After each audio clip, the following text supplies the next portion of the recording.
ये तो आप जानते ही हैं, बांग्लादेश भारत को उकसाने में लगा है, तो यहाँ भारत भी बांग्लादेश का चटगांव बंदरगाह को कब्जाने के मूड में दिख रहा है।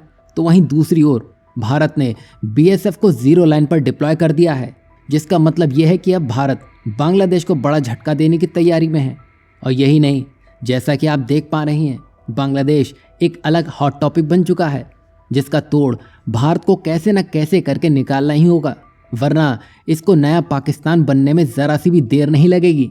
दरअसल इस समय बांग्लादेश का चटगांव क्षेत्र इन दिनों काफी चर्चा में है, जहां बुद्धिस्ट नेता को भड़काऊ गतिविधियों के आरोप में गिरफ्तार कर लिया गया है के कारण चटगांव में हिंदू और बौद्ध समुदाय के बीच असुरक्षा का माहौल बन चुका है। बता दें कि चटगांव बंदरगाह और भारत के बीच लंबे समय से व्यापारिक संबंध रहे हैं, लेकिन हाल के दिनों में यहां भारत के जहाज़ों की आवाजाही पर रोक लगा दी गई है, जिससे दोनों देशों के आर्थिक रिश्तों पर तनाव बढ़ सकता है। अब बांग्लादेश की इस हरकत के बाद भारत से ये आवाज़ उठने लगी है कि बांग्लादेश से चटगांव बंदरगाह को ही ले लो। ऐसा होने की देरी थी। बांग्लादेश के नेता डर गए। उनको ये लगने लगा अगर भारत ने ऐसा कर दिया तो बांग्लादेश की थूथू होने से दुनिया में कोई नहीं रोक सकेगा। बता दें कि ये नेता बीएनपी पार्टी से आते हैं, जिनकी लीडर खालिदा जिया है, जिनके पाकिस्तान के साथ कुछ ज़्यादा ही नज़दीक संबंध है। दरअसल जॉइंट सेक्रेटरी राहुल कबीर रिजवी ने एक विवादित बयान दिया, जिसमें अगर भारत चटगांव पर दावा करेगा तो बांग्लादेश भारत से बिहार, बंगाल और उड़ीसा की वापसी की मांग करेगा।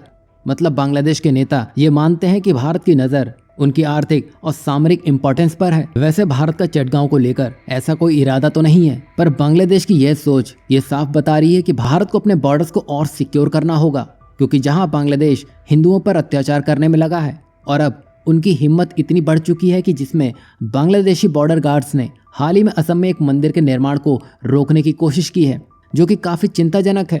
और भारत ने इन घटनाओं के प्रति सख्त प्रतिक्रिया दी है और अपनी सुरक्षा को मजबूत किया है।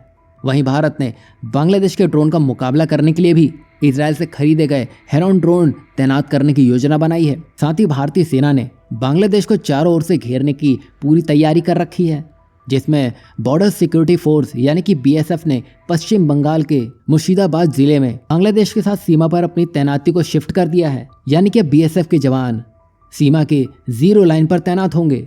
अब ये कदम सुरक्षा को मजबूत करने और अवैध क्रॉसिंग को रोकने के लिए उठाया गया है।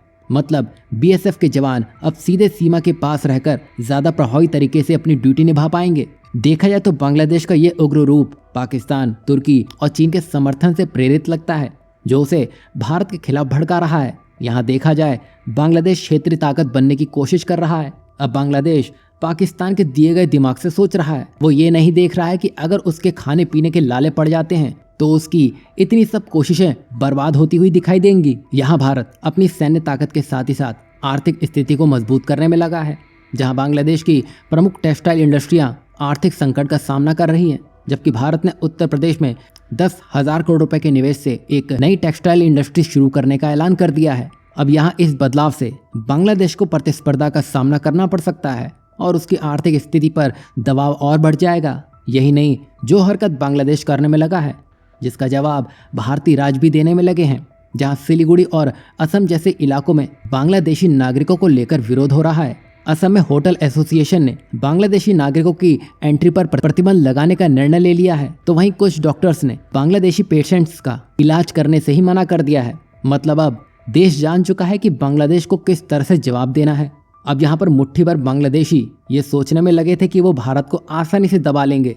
गाजा में तो सबने आंख लगाने की सोची, पर हमारे पड़ोस में जो कुछ भी हो रहा है उसको लेकर हवा का रुख शांति दिखाई दे रहा है। मतलब जहाँ रोटी सेकी जा सकेगी वहीं ये लोग दिखाई देंगे। अब यही सब होता हुआ देख भारत सरकार भी मामला अपने हाथ में ले चुकी है, क्योंकि जिस तरह से बॉर्डर पर सेना कदम ताल करने में लगी हुई है, उससे बांग्लादेश को यह समझ आ जाएगा कि वो बहुत अंदर तक आ चुका है। लेकिन भारत जिस तरह उसके कपड़ा उद्योग को उठाने में लगा है, उसका तोड़ वो चाहकर भी नहीं निकाल सकेगा। भारत की टेक्सटाइल इंडस्ट्री खासकर गुजरात के सूरत में रेडीमेड कपड़ों की डिमांड तेजी से बढ़ रही है, जिससे भारत का एक्सपोर्ट लगातार बढ़ने में लगा है और ये आने वाले वक्त में और बढ़ता हुआ दिखाई देगा। अब यहाँ भारत को बांग्लादेश की आक्रामकता का सही तरीके से जवाब देने के लिए बैलेंस स्ट्रैटेजी अपनानी चाहिए, जिसमें मिलिट्री, डिप्लोमेटिक और इकोनॉमिक स्टेप शामिल होने चाहिए। यहाँ आपको क्या लगता है, भारत को किस तरह से आगे बढ़ना चाहिए ताकि बांग्लादेश की अकल ठिकाने लगाई जा सके?